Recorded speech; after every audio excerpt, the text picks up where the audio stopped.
Video में हम बात करने जा रहे हैं इंडियन ऑयल, बीपीसीएल और एचपीसीएल। देखिए, खबर आ रही है कि पेट्रोल और डीजल के दाम काफी कम हो सकते हैं, मतलब एक बहुत बड़ा कटौती यहां पर आने की संभावना है इलेक्शंस वगैरह के चलते, और जिसके चलते आज यहां पर गिरावट देखने को मिली है। अगेन अभी भी जो खबरें आ रही है पेट्रोल डीजल के दाम कम होने की, वो सूत्रों के हवाले से खबर है, ऑफिशियल खबर नहीं है।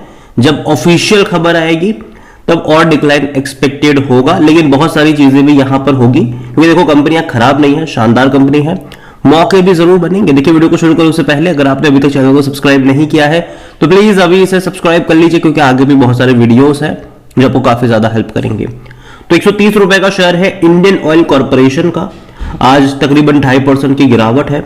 बीपीसीएल में भी 2.5% की गिरावट है और एचपीसीएल में तकरीबन 3.5% की गिरावट देखने को मिल रही है।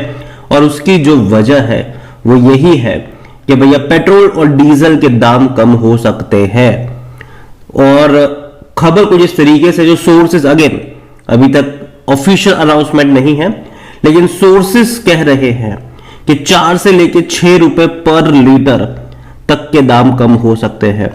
The said discussion are underway with OMCs to provide the relief to common man, and a proposal is under consideration for government and OMC to bear equal burden of the price cut. अब देखो, ये important होता है कि सरकार चलो कीमतें घटा रही है, लेकिन उस कीमतों को घटाने के चलते जो प्राइस का बर्डन आएगा वो कौन बेयर करेगा। तो यहां पर इक्वल बर्डन शेयर भी हो सकता है, मतलब आधा गवर्नमेंट बेयर करेगी, लेकिन आधा तो इन ऑयल मार्केटिंग कंपनियों को ही भैया बेयर करना पड़ेगा, और ये एक नेगेटिव चीज होगी इनके लिए। यहां पर देखो, despite the recent rally in OMC we believe stocks price are yet not fully reflecting the long term sustainable marketing margin, however near term a combination of potential inventory loss and proximity to general election will likely limit upside margin, ये यहां पर BOB capital का कहना है। और यहां तक अगर बात करें, the source told business today that the union government was in favor of fuel price cut as crude oil price have been moved in $70 to $80 per barrel range in last 3 months। तो यहां पर देखा जाए तो ये भी है कि हायर साइड पे 10 रुपए पर लीटर तक के भी आपको कट देखने को मिल सकते हैं। और अगर ऐसा हुआ तो जो बर्डन कैरी करना पड़ेगा वो भाई साहब गवर्नमेंट आधा कर सकती है, लेकिन आधा इन ऑयल मार्केटिंग कंपनी को ही करना पड़ेगा। इससे पहले भी जब ऐसा हुआ था, ऑयल मार्केटिंग कंपनी जो इंडियन ऑयल हो गया, बीपीसीएल हो गया, इन्होंने भैया लॉस रिपोर्ट करा था अपने क्वार्टरली रिजल्ट्स में, और शेयर में भी डिक्लाइन देखा गया था उस टाइम पर। अगर मैं आपको इंडियन ऑयल का अगर मैं आपको दिखाने की कोशिश करूं तो हालांकि इसका जो वैल्यूएशन अभी अगर हम देखें तो 4.87 का इसका पी रेशियो, सेक्टर पी 19 का, सस्ता डेफिनेटली अभी भी है ये। 59% एनालिस्ट कहते हैं खरीदारी करो। लेकिन अगर हम फाइनेंशियल्स की तरफ चले तो एक चीज यहां पर आप देख सकते हो कि पिछले 3 क्वार्टर से इनके नंबर में काफी अच्छा इंप्रूवमेंट आया, खास करके प्रॉफिट वाइज। अगर आप देखो यहां पर कि मार्च 2023 में जो रेवेन्यू था वो 2,05,000 करोड़ के आसपास का था, लेकिन प्रॉफिट हुआ था 10,300 करोड़। जून में ये घटा था, रेवेन्यू घटा, लेकिन प्रॉफिट 14,400 करोड़, मार्जिन अच्छे थे इनके। सितंबर में ये और घट गया रेवेन्यू, लेकिन फिर भी प्रॉफिट अच्छे रहे, 13,114 करोड़ के आसपास का।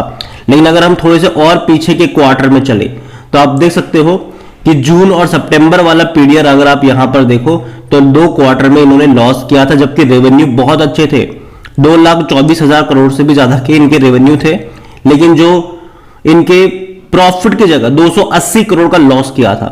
सेम चीज यहां पर देखिए, देखो रेवेन्यू बहुत ज्यादा थे उस टाइम पर, जितने अभी भी नहीं है, लेकिन फिर भी प्रॉफिट में है। जबकि अगर आप देखोगे तो शायद सेम चीज आपको यहां पर देखने को मिलेगी। जब ये प्राइस कट आता है तो इस तरीके की चीजें देखने को मिलती है कि रेवेन्यू तो बढ़ जाते हैं इनके, ठीक है, लेकिन प्रॉफिट में दिक्कत आ जाती है, बल्कि लॉस भी कभी कभी रिपोर्ट कर देते हैं ये। और ये सिर्फ इंडियन ऑयल में ही नहीं हुआ था, ये हुआ था आपको बीपीसीएल और एचपीसीएल में भी सेम सिनारियो हुआ था। और जहां तक बात करें शेयर होल्डिंग को लेकर, यहां पर देखो सरकार है, गवर्नमेंट के पास प्रमोटर गवर्नमेंट ही है, 51% की होल्डिंग है उनके पास ऑलमोस्ट। बड़े बड़े इंस्टीट्यूशन भी बड़ी क्वांटिटी लेकर यहां पर बैठे हुए हैं, और पब्लिक के पास यहां पर 5.01% की होल्डिंग है रिटेल इन्वेस्टर के पास। अदर पार्टीज के पास 24.82% की होल्डिंग है। और जहां तक आप बात करें बीपीसीएल को लेकर भी अगर मैं बात करने जाऊं तो 450 के आसपास शेयर है और आज 2.5% का डिक्लाइन है।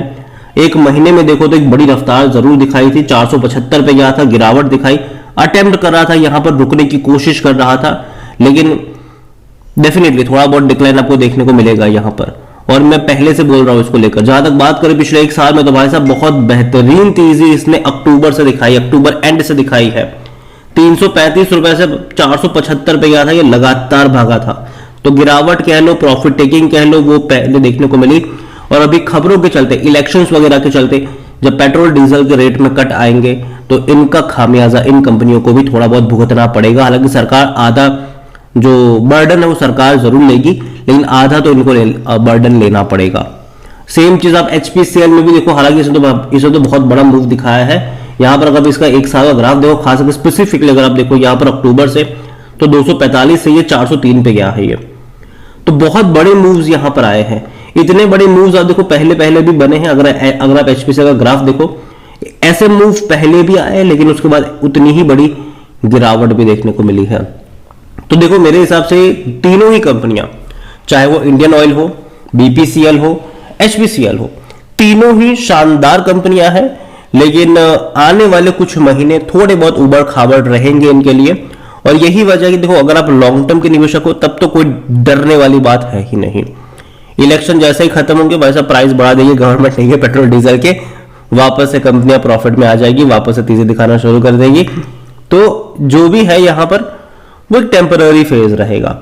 लॉन्ग टर्म के निवेशक हो, बैठे रहो, कोई दिक्कत की बात नहीं है। अच्छा खासा डिविडेंड आपको हर साल यहां पर मिलता रहेगा। लेकिन जो फ्रेश एंट्री करने के बारे में सोच रहे हैं उनको मैं यही कहूंगा कि यहां से अगर ये शेयर, अगर एचपीसीएल को मैं अभी अवॉइड करूंगा, बीपीसीएल और इंडियन ऑयल, मेरा फोकस इन दोनों कंपनियों के ऊपर होगा। और मैं ये कहूंगा यहां पर कि अगर प्रेजेंट लेवल से अगर ये आपको 12 से 15% का डिक्लाइन दिखाता है, उसके बाद से यहां पर बाय ऑन डिप्स की शुरुआत हो सकती है। मतलब 130 रुपए का ये शेयर है, अगर यहां से 12-15% गिर जाता है, उसके बाद खरीदारी करने की शुरुआत कर सकते हैं। जैसे कि अगर आपको 100 शेयर खरीदने हैं तो 25 क्वांटिटी ऐड करो, उसके बाद हर 10% के डिक्लाइन पे धीरे धीरे ऐड करते चले जाओ लॉन्ग टर्म के लिए। और ये लॉन्ग टर्म का शेयर है, ठीक है, शॉर्ट टर्म का नहीं। रीजन सिंपल है, क्योंकि तेजी यहां पर बहुत ही कम आती है इस तरीके की, लेकिन जब आती है तो बहुत ही शानदार तेजी आती है। और तब तक आपको ये डिविडेंड अच्छा खासा पे करता रहेगा। बस आपकी जो बाइंग प्राइस है वो छोटे से लेवल पर होनी चाहिए, वो सस्ते लेवल पर होनी चाहिए। तो डिविडेंड से ही आपको कम से कम 10-12% का रिटर्न कई बार मिल जाता है अगर आपकी बाइंग प्राइस अच्छे लेवल पर हो, गिरावट के टाइम पर हो। तो यहां पर अभी के लिए मैं कहूंगा कि भैया जल्दबाजी मत करना, वेट एंड वॉच। 12-15% के अगर डिक्लाइन दिखाता है उसके बाद बाय ऑन डिप्स की शुरुआत यहां पर हो सकती है। यही मेरा कहना है, बाकी मर्जी आपकी है। वीडियो को यहीं पे एंड करूंगा। पसंद आया हो तो लाइक करो, शेयर करो, चैनल में अगर पहली बार है तो प्लीज सब्सक्राइब करें। और इंडियन ऑयल, बीपीसीएल या एचपीसीएल, तीनों में से कौन सी कंपनी आपको पसंद है या फिर आपने इन्वेस्ट करके रखा है, वो भी आप मुझे कमेंट में लिख के बता सकते हैं।